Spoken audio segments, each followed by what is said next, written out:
আমাদের মুসলিমদের মধ্যে এই যে আপনার 200 কোটির উপরে মুসলিম, তাই না? ওভার 2 বিলিয়ন মুসলিম, তাই না? এর মধ্যে এই গোটা মুসলিম জাতির বিজয়ের জন্য যারা কাজ করে এটা অল্প সংখ্যক মানুষ। এই অল্প সংখ্যক মানুষই মূলত এই গোটা জাতির মুক্তি নিয়ে কি করছে? কাজ করছে। শত্রুদের প্রধান কাজ হলো এই অল্প সংখ্যক মানুষকে এই গোটা মুসলিম জাতির কাছে কিভাবে ভিলেন হিসেবে, কিভাবে খারাপ হিসেবে উপস্থাপন করা যায় এবং তাদেরকে তাদের নিজ জাতির লোকদেরকে দিয়েই দমন করা যায়। এটাই হলো ওয়ার অন টেররের বয়ান। এই জন্য তাদের একটা রিসার্চ পেপার আছে, আপনারা র্যান্ড কর্পোরেশনের নাম শুনেছেন? র্যান্ড কর্পোরেশনের একটা রিসার্চ আছে। তারা গোটা মুসলিম পপুলেশনকে কয়েকটা ভাগে ভাগ করছে। ভাগে ভাগ করে তারা দেখছে যে অল্প সংখ্যক মানুষ, এদেরকে যদি দমন করা যায় তাহলে মুসলিমদেরকে নিয়ন্ত্রণ করা কোনো ব্যাপার না। তারা যে ভাগটা করছে অলমোস্ট এই রকম। প্রথম মানে একটা বড় অংশ হলো এরা সেকুলারিস্ট এবং ডেমোক্রেটিক। সেকুলারিস্ট এবং ডেমোক্রেটিক।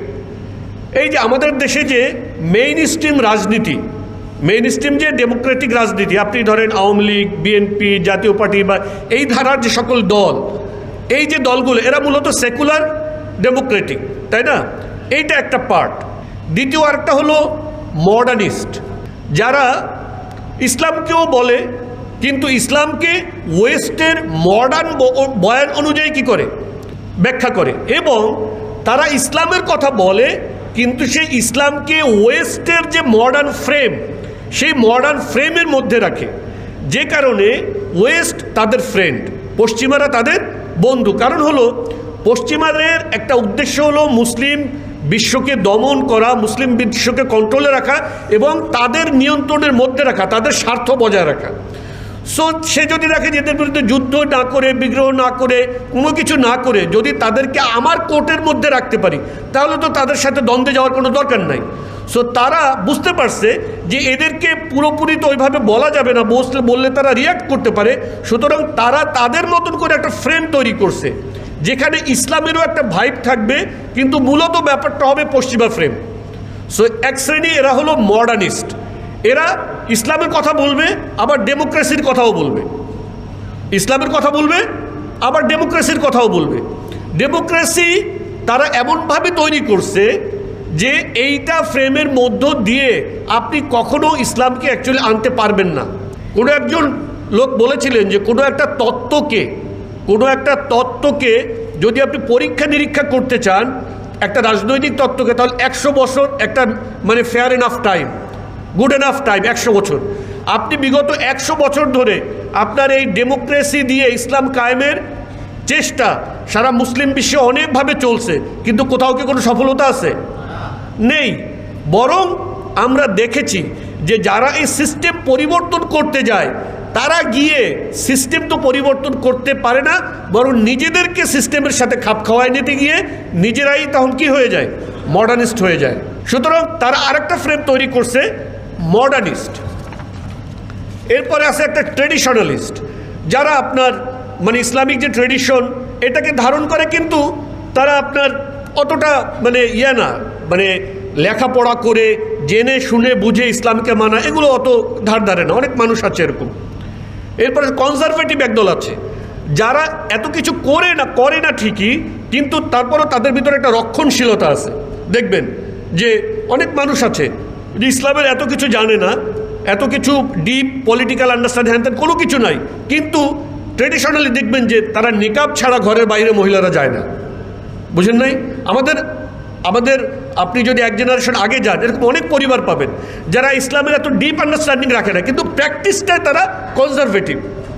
এরকম একটা শ্রেণী আছে।